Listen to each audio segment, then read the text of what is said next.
오늘로 대선이 100일 앞으로 다가왔습니다. 민주당 이재명 후보는 D-100 전국민 선대위 출범을 광주에서 선언했는데요. 4박 5일째 호남에 머무르면서 당 핵심 지지층을 결집하겠다는 의도로 해석됩니다. 관련 소식을 유정아 상황실장이 정리할 텐데 중간에 정부 합동브리핑 소식이 들려오면요. 저희가 현장을 바로 연결하도록 하겠습니다. 네, 아기가 태어난 지 100일이 되면 100일 잔치를 하죠. 한 계절을 무사히 살아낸 아기를 축복하는 의식입니다. 석 달여 동안 아기 몸무게 정확히 2배가 되는데요. 엄청난 변화의 시간입니다. 대선이 100일 앞으로 다가왔습니다. 지금 겨울이 지나고 봄이 되는 앞으로 100일 동안 여론의 향배는 어떻게 될까요?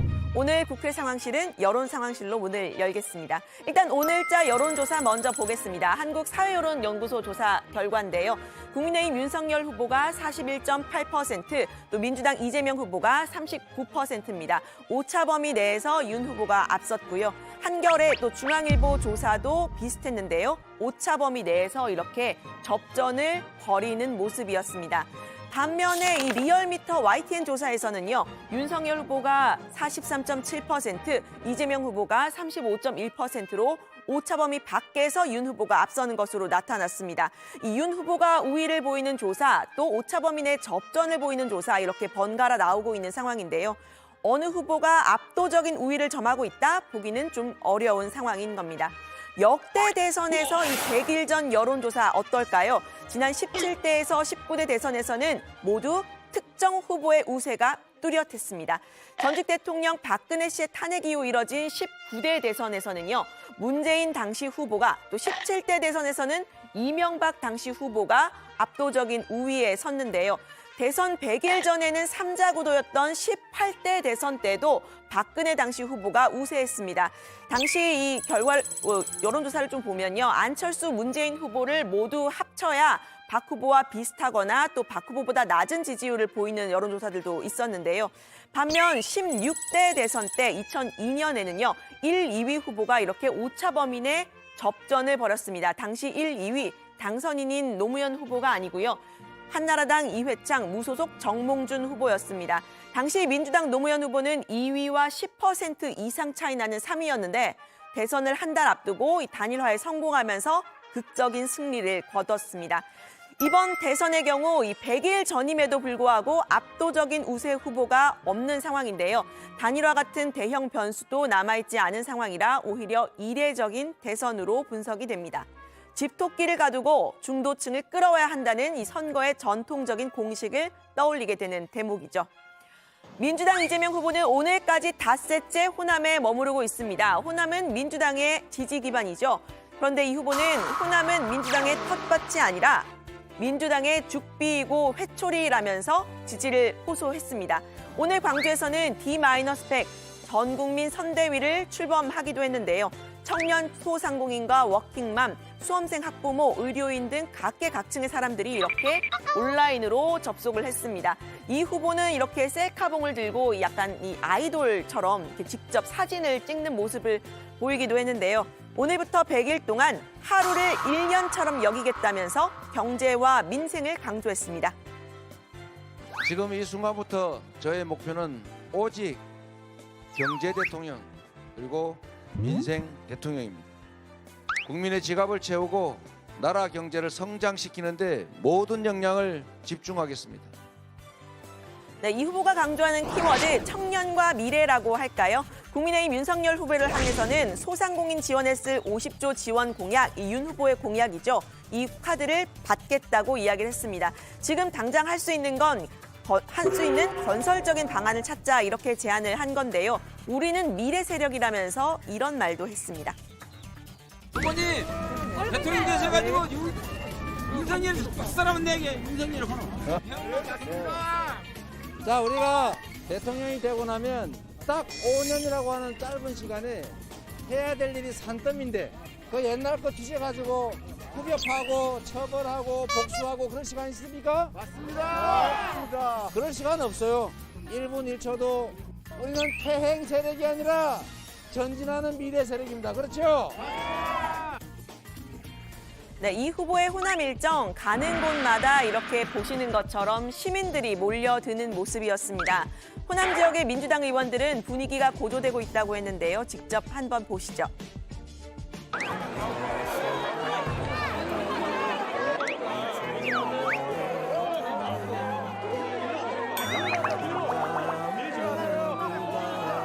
여수 밤바다를 한번 같이 걸어보려고 했는데 걷는 게 거의 불가능하군요. 원래 둘이서 손 잡고 걸으면서 낭만적으로 한번 저도 여수 밤바다를 즐겨보려고 했는데 거의 틀렸습니다. 반갑습니다. 그리고 감사합니다. 청청장, 권덕철 보건복지부 장관, 전해철 행정안전부 장관, 유은혜 사회부총리 등이 진행합니다. 먼저 정은경 질병관리청장이 단계적 일상회복 1단계 시행 평가와 전망, 미접종자 접종과 추가 접종 상황 보고 등에 대해 설명드리겠습니다.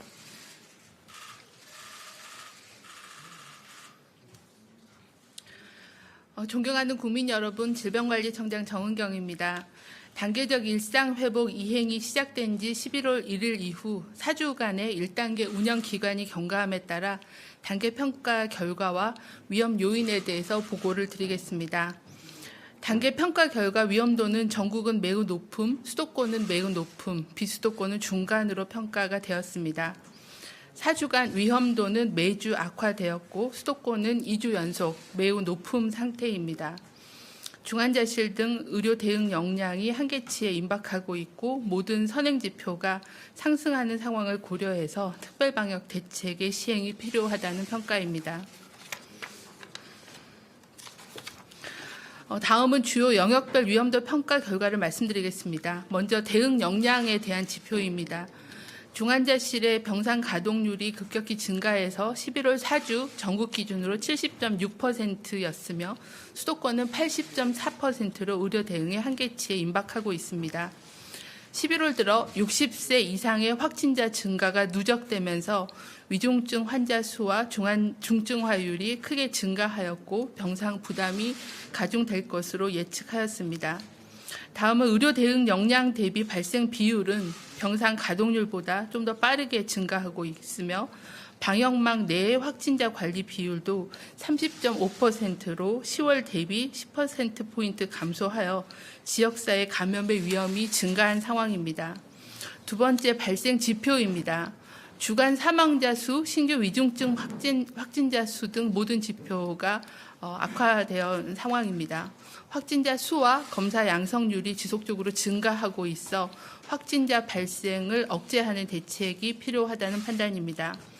다음은 예방접종 지표입니다. 델타 변이로 인해 예방접종 효과가 감소하고 또 시간 경과에 따라 고령층의 접종 효과가 감소하여 돌파 감염이 증가하고 있는 추세입니다. 특히 60대 이상 돌파 감염은 지속 증가하고 있으나 추가 접종 완료율은 현재 12%대로 고령층 유행 억제에는 충분하지 못한 수준입니다. 이스라엘 등 국외 사례를 살펴보면 추가 접종을 받은 사람은 기본 접종만 받은 사람에 비해 10배 이상의 예방 효과를 보이고 있으므로 안전한 일상 회복과 건강 보호를 위해 추가 접종을 반드시 받아주실 것을 당부드립니다. 다음은 주요한 위험 요인에 대해서 말씀을 드리겠습니다. 먼저 60세 이상의 고령층 확진자 위중증자의 증가입니다. 현재 60세 이상의 미접종자는 97만 명, 약 7%대이지만 전체 위중증 사례 중에 44.8%가 60대 이상의 미접종자에서 발생하고 있습니다. 미접종자의 고령층 보호를 위해서는 신속한 예방접종이 시급히 필요합니다. 둘째는 미접종 청소년 확진자의 증가입니다. 접종률이 높은 18세와 또 예방접종이 최근에 진행된 고1, 고2에서는 안정세를 유지하고 있으나 활동성이 높고 예방접종률이 아직 낮은 13에서 15세에서 주간 확진자 수가 지속 증가하고 있습니다. 아직 미접종 청소년이 150만 명이 존재하고 또 수능 이후에 전면 등교 시행 등으로 추가적인 확산의 가능성도 있는 상황입니다. 셋째는 방역 긴장감 위안과 사람 간 접촉 증가입니다. 일상회복 1단계 시행 이후 거리두기 완화로 정부 대응의 엄격성 지수는 주요국 중에 낮은 수준입니다. 또한 방역 수칙이 잘 지켜지지 않는 사례가 많다는 현장 목소리가 있는 가운데 연말 연시 모임 증가와 겨울철 실내 활동 증가 등으로 전파 위험이 증가할 것으로 판단합니다. 넷째는 감염 전파 양상의 변화입니다. 유행 시작 이후 집단 감염의 비중은 계속 감소하고 지역사회 내에 소규모의 접촉 감염이 꾸준히 증가하고 있습니다. 지금은 지역사회 전반으로 감염원이 확산되어 일상에서 광범위하게 위험에 노출될 수 있는 상황이라고 보고 있습니다. 시설 중심의 관리 대책뿐만 아니라 일상 공간 어디에서든지 사람 간의 접촉을 줄이는 거리두기가 실천되는 게 필요한 상황입니다. 새로운 위험 요인인 오미크론 변이 바이러스의 감시 관리를 철저히 하겠습니다. 세계보건기구는 11월 26일 오미크론 변이 바이러스를 주요 변이 바이러스로 긴급 지정하였으며 전파력 증가, 면역의 회피, 치료제 감수성 변화의 가능성이 제기되고 있습니다. 현재까지 오미크론 변이는 12개국에 144명의 사례가 확인되었지만 계속 증가하고 있는 양상입니다. 국내에서는 아직까지 오미크론 변이가 확인되지는 않았습니다. 최근 4주간 위험 지역으로 지정한 8개국에서는 확진 입국자가 333명이었지만 확진자는 없는 상황이었습니다. 오미크론 변이의 국외 발생 현황과 국내 유입 감시를 강화하고 주기적으로 변이 바이러스의 위험도를 평가하여 대응 방안을 강화하겠습니다. 또한 신속한 변이 바이러스 진단 체계를 갖추도록 하여 차질 없이 방역 대응을 준비하겠습니다. 단계적 일상 회복의 성공적인 이행을 위해서는 무엇보다도 국민 모두가 힘을 모아야 할 때입니다. 현 상황을 빠르게 호전시키기 위해서는 예방접종과 함께 마스크 착용 등의 방역 수칙, 또 불필요한 모임 자제 등의 자발적인 거리두기 실천에 힘써 주실 것을 당부를 드립니다. 다음은 예방접종 진행 상황과 접종률 재고 방안에 대해서 말씀을 드리겠습니다. 단계적 일상회복 이후에 확진자, 중증 환자가 네, 지금 현재 정부가 방역 대책을 브리핑하는 현장을 연결해서 자세한 내용 들어봤는데요. 아까 문재인 대통령도 얘기했지만 4주간 특별 방역 대책에 돌입하고 일상회복 2단계로의 전환은 하지 않는 것으로 일단 발표가 됐습니다. 그리고 백신은 아까도 잠깐 얘기가 나왔지만 앞으로는 3번 맞는 게 기본 접종이라는 그런 기본적인 어떤 정책의 전환이 있다는 얘기고요. 기타 방역 패스의 유효 기간을 도입해서 일단 6개월 단위로 도입을 하고 청소년 방역 패스 부분은 추후 검토키로 했습니다. 또 모든 환자는 재택 치료를 기본으로 한다는 그런 내용도 포함이 돼 있다고 하고요. 그리고 사적 모임을 줄이는 부분에 대한 것은 추후에 조금 더 논의하기로 했는데 아마도 코로나 상황이 조금 더 심각해지면 아마 사적 모임을 줄이는 쪽으로 아마 논의를 할 걸로 보이는데 일단 오늘은 결정이 안 됐습니다. 추후 논의키로 했다는 그런 내용입니다. 자, 조금 더 자세한 속보가 더 나오면요. 저희가 계속해서 속보를 반영해 가면서 진행을 하겠고요. 아까 이재명 후보 호남 일정을 얘기하다가 중단이 됐는데 류정아 실장이 이어서 발제를 시작하죠. 네, 호남 방문 분위기 보시던 중이었는데요. 다시 한번 보시죠. 큐!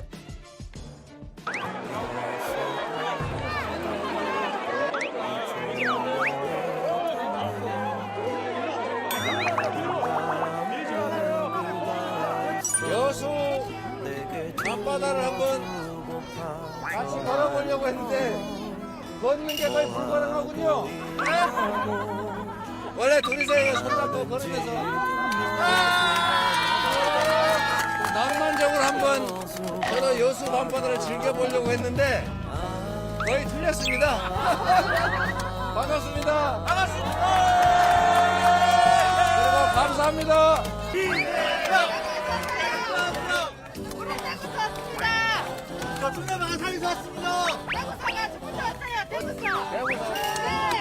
저 보러 온 건 아니죠?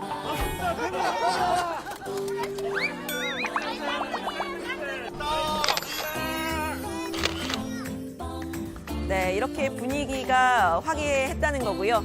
연일 이재명 후보 당 쇄신에 집중하고 있죠. 원팀에도 신경 쓰고 있습니다. 선대위 핵심 인사를 새로 했는데요. 정무실장에는 문재인 대통령의 복심이죠. 이 윤건영 의원, 또 비서실장에는 이낙연 전 대표 측의 추석 대변인이었던 오영훈 의원을 세웠습니다.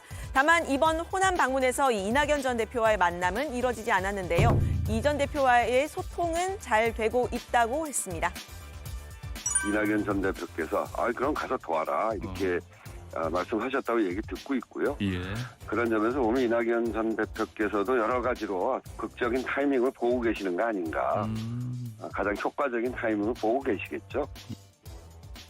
네, 이재명 후보 이렇게 긍정적인 메시지만 발신하고 있는 건 아니고요. 상대 후보인 윤석열 후보를 향해서는 공세를 폈습니다. 무능과 무식, 무당의 삼무 후보라고 한 겁니다. 반면 본인은 실적과 실력, 실천의 삼실 후보라고 이야기를 했는데요. 무식, 무능, 무당은 산무. 이 산무는 죄악입니다. 죄악. 그냥 웃어 넘길 일이 아니라 그리고 우리 다음 세대들의 삶과 운명이 달린 일입니다. 국정에 대해서 아무것도 모르면서 무슨 이상한 스승님 찾아다니면서 나라의 미래를 무당한테 물으면 되겠습니까, 여러분? 네, 반면 국민의힘은 삼무 후보는 이재명 후보라고 맞섰는데요. 무법과 무치, 무정의의 삼무라는 겁니다. 그러면서 일유도 있다고 했는데요. 한번 들어보시죠. 무법이라든지 아니면 수치심을 모르는 무치라든지 아니면 공감 능력이 없다는 무정 외에 많은 분들이 일유가 있다. 삼무일유요. 그래서 그 유가 뭡니까? 했더니 화천대유라고 하시더라고요. 그래서 이 대장동 의혹, 원주민분들과 대장동 주민들을 피눈물나게 했던 건데 네, 이재명 후보 본인의 리스크도 계속되고 있습니다. 조카의 이 교제 살인을 변호했던 일, 파장이 이어지고 있는 건데요. 이 후보는 조카의 행동을 데이트 폭력이라고 표현을 했다가 강한 비판을 받고 사과를 했죠. 이 데이트 폭력이라고 하기에는 범죄의 정도가 지나치게 끔찍했습니다. 변호사로서 이 심신미약의 논리를 편 데 대해서도 야당의 비판 계속되는데요. 이 후보가 과거 이 심신미약으로 감형된 흉악범에 대한 판결에 강하게 비판했었던 전력과 비교하면 이 앞뒤가 다르다는 그런 비판입니다. 불가피한 변호였다는 이 후보의 그 반박에 대해서도 국선 변호사를 쓰면 됐던 게 아니냐 이렇게 공세를 폈는데요. 18년도에 강서구 PC방 살인 사건이 났었을 때 이재명 후보께서 뭐라고 얘기를 하셨냐면은 정신질환에 의한 감형에 분노한다 그러면서 본인이 이러한 사건에 대해서 굉장히 분노하는 표시를 했거든요. 그리고 이 사건 하나 맡은 게 아니라 또 다른 사건도 변호를 하셨단 말이지요. 그렇기 때문에 지금 현재 사건의 파장이 굉장히 큰 것이고 네, 정의당 심상정 후보도 비판을 가세했습니다. 이 후보가 조카 외에도 다른 교제 살인을 또 변호를 했고 그때도 심신미약을 주장했다는 겁니다. 생업 변호사의 고충은 이해한다면서 다만 인권 변호사의 타이틀은 내려놓으라고 일침을 놨는데요. 반면 민주당은 이 후보를 옹호하고 나섰습니다. 안타까운 일이지만 변호사로서의 역할을 충실히 할 수밖에 없었다는 논리입니다. 그 조카의 집안 형편이 다른 유능한 변호사를 선임할 만한 형편이 못 됐고 또 그런 살인 사건을 누가 왈칵 수임하겠다고 하는 변호사도 마땅치 않았을 판에 본인이 변호사였기 때문에 맡을 수밖에 없었다. 피의자의 인권을 고려하고 또 방어권을 생각해서 충실하게 변호하지 않는다면 그거야말로 또 배임이죠. 네, 이재명 후보는 전남 영광에서 시민들을 만나면서 4박 5일간의 호남 일정 마무리했습니다. 이낙연 전 대표와의 깜짝 만남은 없었고요. 이 100일 앞으로 다가온 대선은 앞으로도 관련 소식 다정회에서 전해드립니다. 오늘 발제는 이렇게 정리합니다. 이재명 호남에서 전국민 선대위 발족, 조카 교제살인 논란 계속.